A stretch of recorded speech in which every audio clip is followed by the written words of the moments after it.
नमस्कार मंडळी, मी पायल. प्रांशी मस्त झोपलेली होती. म्हटलं ती झोपली तोपर्यंत बाकीचे बिछाणे उचलून घेऊन, म्हणून सगळे ब्लँकेट, गोधडी वगैरे मी सगळं उचलायला घेतलं. सगळं उचलून चांगलं त्याच्या घड्या वगैरे घालून मस्त ठेवून दिलं. म्हटलं ही झोपली तर आपलं सगळं आवरून घेऊ. मग मी ब्रश करायला घेतला. मस्त माझा ब्रश वगैरे करून घेतला.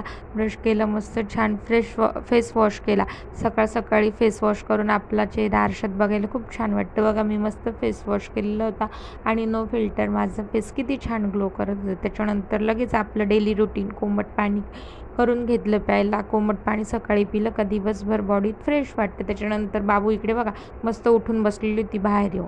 मग ते झालं लगेच. मग मला गरम पाणी प्यायला घेतलेलं होतं ना, ते मग मी मस्त पिऊन घेतलं. बाबूला फ्रेश वगैरे कपडे चेंज करून तिला खजूर खायला घेतले. खजूर दिली खायला. तिला वाटलं ही खजूर मम्मीनीच बनवली का काय, म्हणते मम्मा खजूर खूप छान आहे अशी कमेंट करायला आता ती शिकली आहे. त्याच्यानंतर कपड्यांच्या पण घडी बाकी होत्या घालायच्या. वाळलेले कपडे तसेच आणून मी ठेवलेले होते.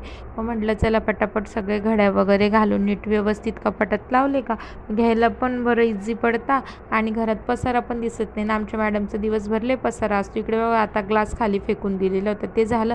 म्हटलं आता दूध गरम करू, नाही तर दूध खराब होऊन जाईल. आता उन्हाळा पण खूप वाढला आहे. झाडूसुद्धा मारायचा बाकी होता. म्हटलं आता दूध वगैरे गरम झालेले, झाडू वगैरे मारू, मस्त आंघोळीला जाऊ. मस्त आम्ही दोघींनी छान आंघोळ करून फ्रेश झालो. त्याच्यानंतर जेवायला घेतलं. असं काय होतं आमचा ब्लॉग. चला भेटूया नेक्स्ट ब्लॉगमध्ये. बाय.